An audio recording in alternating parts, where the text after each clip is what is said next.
What if you could build a billion-dollar real estate portfolio, not by chasing deals, but by leveraging trust, relationships, and smart capital? What happens when you stop thinking like an agent and start thinking like an investor? Basem Hanna, founder and CEO of Almega Corp, has done just that. From co-founding a billion-dollar cannabis company to transforming the real estate landscape with community-driven investments, Basem sees real estate not as a career, but as a powerful asset class.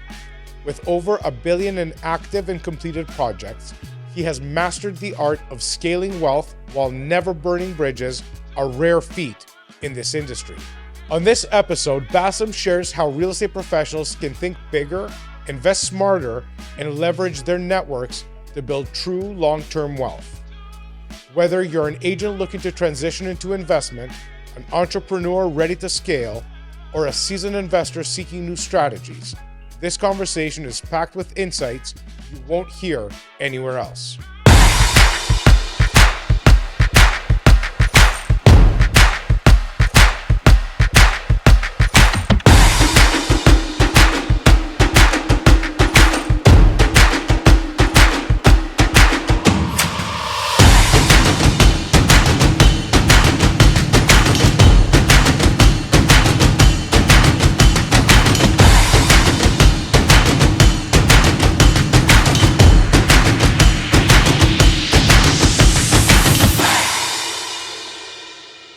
Welcome to another episode of Broker's Playbook. From coast to coast, hello to my wonderful brothers and sisters in the business.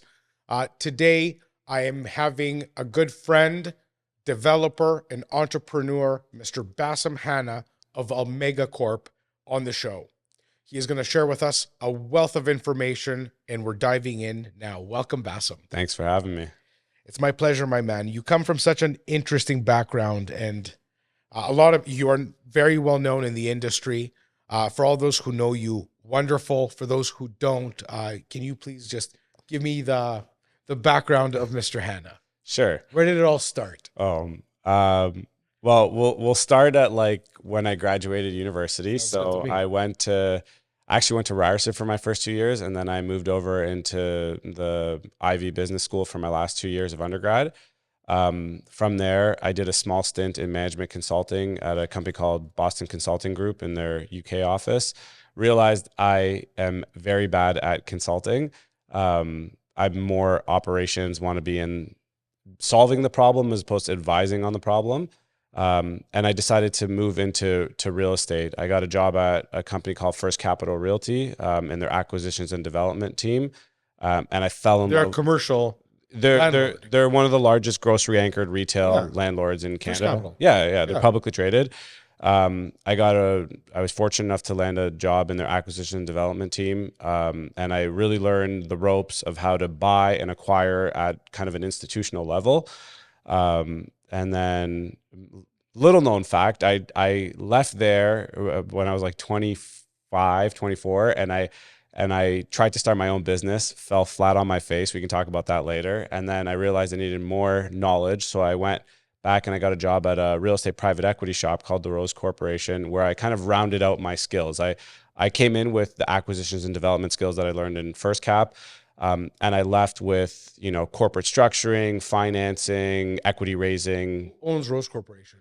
Sam Reisman. Sam, I was just going to say that's Rose Corp. That's the original. The OG Rose company. Corp. Yeah. And it's like, I truly believe I'm blessed in the positions that I had before I started on my own. The people you got into business with right off the hopper. Like Dory is an incredible mind in real estate. That's from First Cap. And then Sam and his advisor network and the senior management at Rose Corp are like, they taught me everything I know. And so I have nothing but good this things to could say be about the them. number one ranked real estate entrepreneur in the country, period. He's definitely up there, like for sure. Like, I mean, like I said, I think I've been blessed in who I've been able to surround myself with. Was that with intent, or did that happen? Was it serendipitous, or? It was a bit serendipitous. After I failed in that first company that I tried to start, I knew I wanted to get into the equities and like more in the private equity space as it related to real estate. And by fluke, I was looking on my school's job website, and I found this. It was like the day I started looking, I applied, and like 2 days later, I had an interview, and I didn't even have a chance to look for a new job. It just kind of happened, which again I think is a blessing. And then from there, I worked with Sam and the team for, I'd say, 2.5 years. And then there was an opportunity for me to branch out on my own amicably from Sam. Actually, I've told this story before. It wasn't the right time for them to be raising like their next set of funds. And I was there to place capital, and I knew that he wasn't going to need me anymore. So I walked into his office and I'm like, Sam, like I care about you, and like we have a good relationship, but I think I need to quit. Like I think you don't need me, and I don't want to get into a position where I stay here so long that you have to awkwardly fire me. So I'm gonna if the value is not there. Yeah, I'm gonna see myself out. He sincerely appreciated that, and I think that was like the evolution of our relationship, friendship, because he's like because you're doing this for me, he's like, what do you want to do next? And I told him, I'm like, well, listen, I really want to start my own business. Like I have a passion for, I think from an early age, I've known that I wanted to be an entrepreneur. And I told him, I'm like, I want to do what you guys do, but I want to do it for my own community. Like I come from the Coptic Christian Orthodox community. And we're all first generation immigrants, and we really don't know our heads from our ass, like from when it comes to like institutional or sophisticated next level investing. Yeah, because those things are rooted over generations. Correct. And unless you're from those generations, you have a very big disadvantage in positioning and structure. Yeah. And most of the people in my community are doctors, lawyers, dentists, pharmacists. And again, like they're all first generation. I was like the odd duck that went into business and real estate. And what ended up happening was, while I was at Rose Corp and I was kind of talking to my friends, I would end up having conversations with my friends' parents who are talking about investments. And they'd be like, what are you doing in real estate? I'd be like, oh, we have 100,000 or 200,000 that we're putting into this. We're buying a pre-construction condo here. We're buying this like one-off unit here. And meanwhile, we're looking at 15, 20, $30 million deals, like equity placement deals. And they're like, how do you guys get these returns? And we're not seeing anything near that. And so I was explaining to them the economies of scale and all this stuff. And they're like, and it just kind of dawned on me that if we're going to do this for our community, it takes a very long time to build that trust and that network, but you got to start at some time, and somebody's got to start it. And I was looking around, I'm like, I think I'm the only person in real estate right now. So I guess it's got to be me. And so when I told Sam I wanted to go, and he said, what do you want to do? I said, I wanted to do this on my own. He was like, listen, I'm going to help you. He's like, and this is just like the kind of person that he is. He's like, I'll set you up. I'll teach you how to do the legal structure. I'll put you with the right lawyers. I'll give you like the advice that you need to get going. And and between him and a couple of other advisors, because he's smart enough to know that you're not a threat. You can only bring him more if you're doing it together. Makes sense. I mean, look, I sincerely believe that he was doing it out of a good place, but absolutely, like I have nothing, like if he ever asked or needed anything from me, of course you're going to do it. Without a doubt. But I truly believe he was doing it for benevolent reasons. So in 2011, I left Rose Corp and I started Almega. And the idea was to buy, was to start this network inside of our own small community. So 7, we call them like the loose term uncles, and so we had 7 uncles. They each gave me a couple $100,000. And they're like, let's see what you can do with this. We bought a 9-unit apartment building and we renovated it and we held it for cash flow. And what we bought for like a 5 or 6 cap at the time, over the course of a year, we turned it into like an 8, 9 cap, and I was distributing income. And that was the thing that kind of like clicked with everybody, was when I started giving them quarterly distributions. It was like the chatter started happening, the positive chatter. And then did you cap compress and blow their minds out of the water? Like refinance? Yeah. Later. That's phase 2.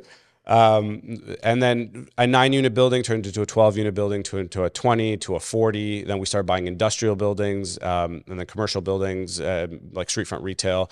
And what was from 7 investors, we went to like 50, 55 investors. And then the first industrial building that we purchased was a 70,000 square foot building in Mississauga that we were going to convert into self-storage. We were starting to like spread our wings at that point. We had probably a little over 100 units. We were doing our own property management because I didn't make enough money from asset management fees to survive. So I had to do the property management stuff as well. Like I was collecting rents and snaking toilets and like very glamorous work that you do in real estate. But you were doing the execution, which was like keeping the money in the house. 100%. And it teaches you like to have a pulse on your real estate and like these little things that kind of add up, like a few successful little moves ended up adding up to like something big. But the real, and we were moving along really nicely. And I was like on a 15, 20 year growth plan to like build this portfolio into a couple thousand units and like do our thing. And then 2013 came around, we bought that industrial building and I heard about the legalization of medical cannabis. I downloaded the legislation that was getting enacted in early 2014, and I realized, I'm like, holy shit, they're legalizing pot, right? And I was like, at the time, I was a fan of it, and I'm still a fan, but like I don't use it as much. And I was like, if I could be one of the first people into this industry, I think there's probably generational wealth here. Like in my mind, I was associating it with like being like the Smirnoff family or the Bacardi family when alcohol started. That's right. Right. So we made application. I convinced my investors to let me personally rent out that industrial building from the fund instead of doing self-storage so I can do this cannabis play. That was a very tricky conversation because my guys are old school conservatives and like the idea. Well, they're Coptic Orthodox. And for those who don't know, this is one of the very first versions of Christianity, if not the first version of Christianity. Yeah. So it's ultra Orthodox. They're very by the book. That's and right. Like the idea of like being a street drug manufacturer. Yeah, because they don't look at marijuana as a healing herb or anything other than a street drug. Correct. So it's that bias. But they trusted me, and so they gave me the blessing. I rented out the facility. I partnered up with two other guys, and we started this thing. We became one of the first licensed producers in Canada. We caught the wave up when the cannabis industry was going crazy. We took our company public. And then we started being one of the first sellers. We were one of the first people to move into the US. We brought on US private equity money and Canopy backed us. And like, it was just like a really crazy success story in 4 years. And the conclusion of it was we turned $15 million of invested equity. At some point, I convinced all of those uncles to also invest in the cannabis play when it was starting to boom. And we took $15 million and we turned it into like $185 million. So it was like a massive win for us and everybody around us. Nice. Thank God. And we exited at the right time. Like we left in like 2018, 2019 when the industry was still booming. And shortly thereafter, all the licensing and how that was all done and the retail component really destroyed that industry. I just think there was 10 times the amount of money that was supposed to go in went in. So the valuations went 10x, ballooned, and then they kind of like compressed back to like reality. We caught the balloon up, and thankfully, like that was it. Jump straight at the right time. It's yeah. Well timed. Yeah. And thank you. And then from there, everybody's like, okay, what's next? What's next? And I was like, I want to go back into real estate, but this time I don't want to be buying 9, 20, 40 unit buildings. I want to be building from scratch institutional quality assets, like, institutional. I want to be an old school apartment building owner. Like when I look about towers. Yeah, when I look at generational wealth and who owns it and how they maintain it, it's always rooted in these towers, these residential towers, these boring, like whatever towers. So I'm like, let's start doing that. We now have enough capital. We have enough clout, reputation, experience. Like, let's go down that road. So we sold all of our old stuff in 2019, 2020, and we started buying raw land to take through the entitlement process, to take through the construction process. For purpose-built rental. For purpose-built rentals. And this was before purpose-built rentals were cool. Because now they're like the flavor of the month. So we have a 300 unit asset, a 300 unit site at Bathurst and Shepherd, and then we have a 3-tower site at Dundas and here, Ontario, and Mississauga for another 13 to 1,500 units, depending on how we carve them out. So when it's all said and done, we'll probably have a little over $1 billion worth of real estate as of right now. And we're just chugging along. You know, we start construction on the Shepherd and Bathurst project in a couple of months. And then it's funny, Basem, because your business plan has nothing to do with the actual realities of this market right now that we're going through. I mean, it's just coincidental that it does, but no, but you're not affected by the downwinds of it. No, you're actually part of the solution to it. Yeah, I hope so. You know, like from your lips to God's ears. Yeah, that's right. That's right. But it's Dory Siegel, for the former CEO of First Cap. He gave me a piece of advice on like one of the first days I ever started working. He's like, real estate is tough for the first 10 years. You know, like when you start a real estate project, it doesn't really start to bear fruit until 10 years later. So we started these projects in 2020, and we're hoping that by 2030, we're going to be in a completely different position than we're in right now, and then starting to bear fruit. So it's like you can go through 2 recessions before you're like actually worried about where before you're supposed to start winning. Yeah. So like it's patient money. It's what it very is. Patient. It's boring. It's not sexy. And like, you know, everybody that's coming in and saying, I'm going to double your money in a couple of years and pre-con condo this and whatever. Like there's a space for that for sure. But it's not really our thesis at the moment. How would you define your thesis?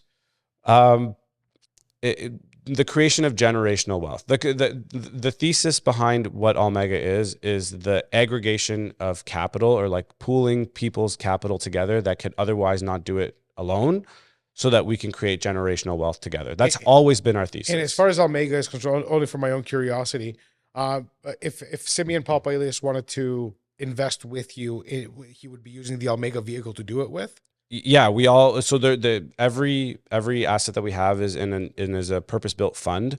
If you like the offering in that fund, you put your cash in. Oh, and you have different funds that you can go into. Correct.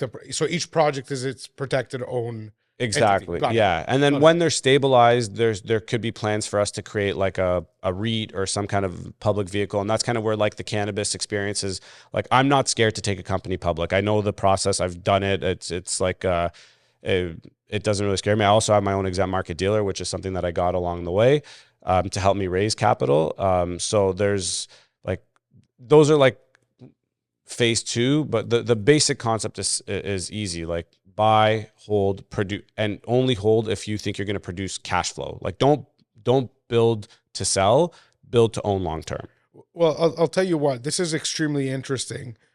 In this show today, very, very well might be the last show of Broker's Playbook in its current iteration. Really? We have seasons. I suck that much. I'm shutting you down. No. You would be actually the threat of what's coming. And it's super exciting because within the next 30 days, we're launching, after 2 years of back-end technology development and the last kind of 4 or 5 months of UX and UI design and implementation, we're about to launch what we know as a fact, Canada's largest real estate marketplace. Okay. Which is inclusive of all of the resale inventory in the country through the MLS. Right. An aggregation of the entire new construction and pre-construction markets. Right. But the thing that where we really separate ourselves is we've been advising and teaching the Canadian investor about real estate as an asset class, and about real estate as just the beginning, because there's instantly asset classes, multifamily, pre-construction, new construction, resale, infill, purpose-built rental. But there's also REITs, mix. There is LPGP structures, where you said a second, I have my own exempt market dealer. I can tell you that 80% of the industry does not know what that is. Right. So to humanize that and to bring value to the people watching right now, you head a company, a development company that creates a legal structure Correct. called a limited partnership. Yeah. This limited partnership is going to be led by the general partner, the GP, Right. which is yourself and your team. Correct. The ownership of this structure depends on each one. So I don't want to get into the complete weeds of it, but I want to give the overall picture. When you go raising capital to buy land, say you're going to raise $50 million, for example. Right. And I put in $100,000. Yeah. I own a specific proportionate share. Correct. Of that development and everything it's going to earn and be entitled to over the next 5, 10, 15, 20 years. Exactly. A different way to put it is most people are familiar with corporations. Think of a corporation is its own entity, right? Whereas a limited partnership is just a liability protected pass-through vehicle. So where a corporation has shares and everybody owns shares that dictate how much of the corporation that they own, a limited partnership has limited partnership units, and however many units you own is how much of the limited partnership you own. And the limited partnership owns the assets the same way a corporation would hold the assets, except we don't pay taxes in the limited partnership. It just flows down to whatever you like, to you personally, or whatever vehicle you invested in, and that's really the main difference. Well, that's super exciting, and thank you for explaining that. The reason I brought up our technology platform and kind of you finishing off this season of Brokers Playbook as we launch Investors Playbook over the next 2 to 4 weeks. Well timed. Yeah. It wasn't by intent, by the way. Yeah. It happened this way, but again, the universe has been looking after me for a long time. Thanks God. Yes, sir. Yeah. This is for sure going to be a place where the consumer and the agent can actually find what you do for a living. Oh, amazing. And we're going to be creating introductory video series for every single investment that kind of gives the 1-2s of what this is about, who it's right for. Right. So people can understand the avatar that is right for them. For sure. So this investment or this company is something that I resonate with. I believe in their values and their thesis. Right.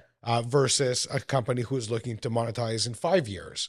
That's going to be a far more aggressive, more risk averse, potentially, whatever the case may be. Sure. But I think this is going to be huge, and I'm glad you were able to kind of give that breakdown. Timing is great. Yeah. Power of community and relationships. Tell me how our brothers and sisters in the business, we're out there talking to people, trying to create trust in lasting relationships. Right. How have you created the relationships you have? And what is your thesis around building relationships? How have I? So, how did you build your network?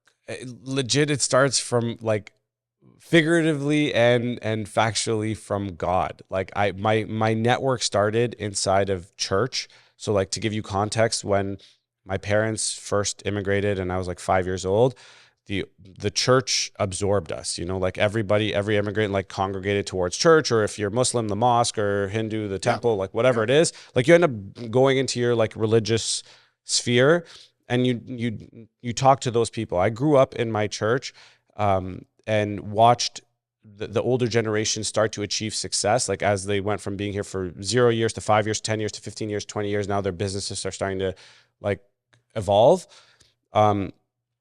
And that network, the first people who took a chance on me were the people that knew me, my family and friends, right? And when I went out to go raise my first couple of $100,000 of capital, it was them that supported me. It was them that backed me, right? So, I would say that I'm indebted to that community and to the people that believed in me and to the people that continue to believe in me today. Like when I think about community and its impact or like what it means, it's not so much what I can pull out from them. It's like service. Like, what can I do for you? Right? Because if I do right by you, because I'm sitting in the driver's seat and the way that the agreements work, if you make money, I make money. So I don't really focus my attention on my money. I know that that's going to happen. You're the derivative. Yeah, I focus on if I can make Simeon money, I'm good. I know I'm good. And if I can do that times 100, then even better. We're all good and I will be taken care of. So I when it comes to that like whole community network, whatever, I sincerely, like, my advice to anybody that's doing this is don't worry so much about yourself. Don't worry about your commission. Don't worry about the fees that you're going to make through whatever. Like, take care of the people that are actually giving you those dollars, because that's the gas that's fueling your car.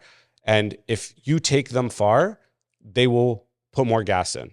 You know, if you don't take them to the destination that you want to go to, that they think they're going to go to, that relationship's over, and more likely you're going to do some like unintended damage to your reputation, collateral damage.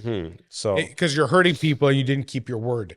I think keeping your word is literally that's it. That's all you have. Yeah, your reputation is worth more than any. A lot of people have said that, and I was just thinking of Tony Montana.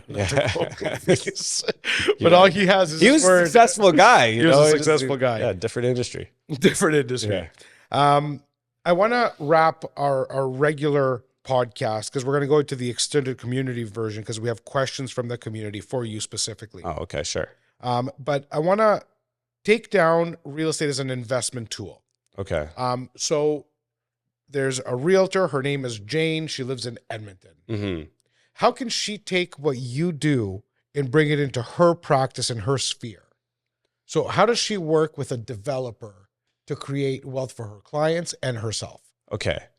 I am going to piss off the development community right now. You do that. And I'm going to tell Jane that she is currently being used, right? And the thing that the developers don't want you to know, or that they love working with agents because it's transactional. They rely on the fact that the agent is going to do a deal and like get paid right away and forget, right?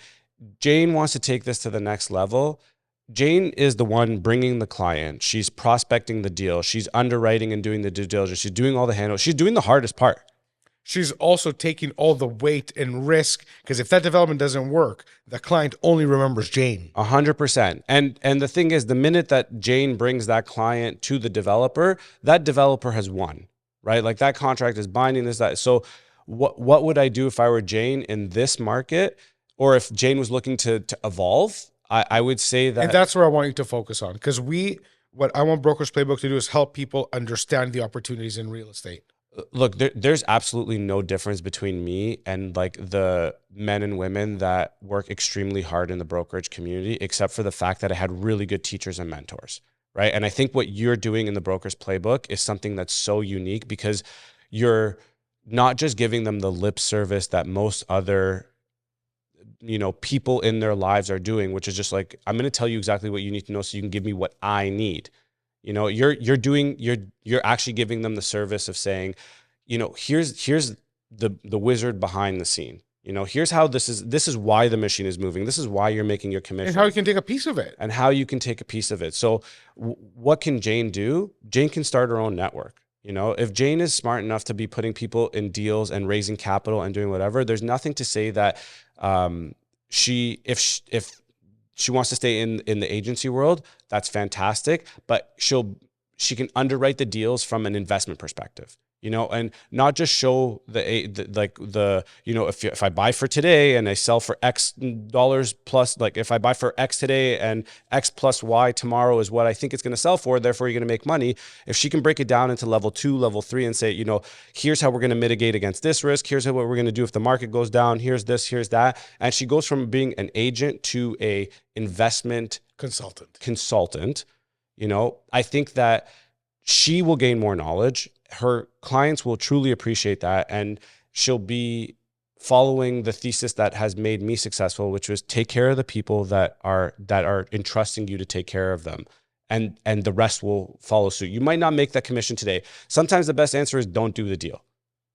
Of course. Right? We have said, Jazz and I, in our real estate business, have said more no's in the last 5 years to investors than we ever said yes.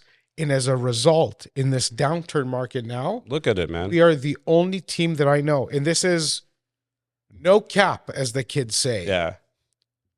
We are still batting 1,000 for our closings. We have sold hundreds, maybe thousands of units.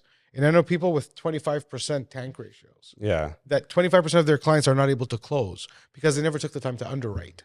That's it. Because you're chasing that immediate commission, When immediate clients were calling, satisfaction. get me a unit, we didn't say, yeah, sure, no problem, sign here. We said, who are you? Yeah. Why do you want a unit? Yeah.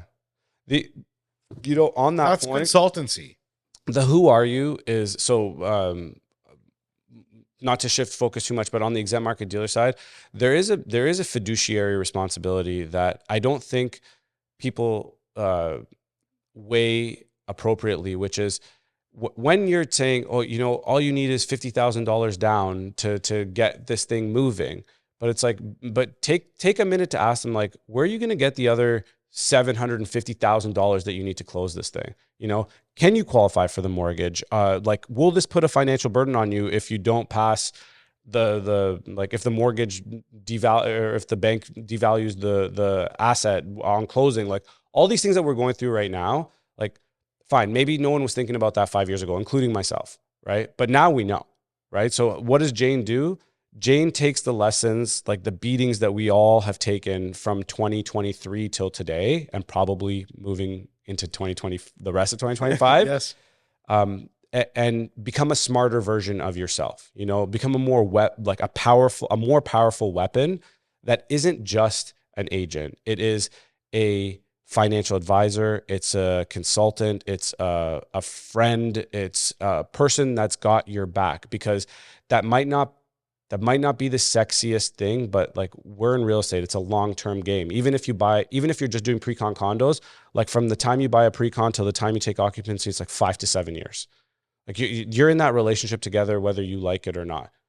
So that would be my advice to Jane. And that's great advice. Thank you. Which is, again, I don't think it's a coincidence that that's great advice. And that's literally what I've done with our practice. What makes us unique is the fact that we chose the niche of retail investment real estate as what we went after, which is a multi-transactional client, not based on life decisions or circumstances, meaning I got married, I need a new house. Right. And 5 years later, we have 2 kids, upsize, et cetera, because that's business every 5 years. Right. I call my clients once a year, twice a year, 3 times a year, depending on their capital or their mandate or what they want to do. Right.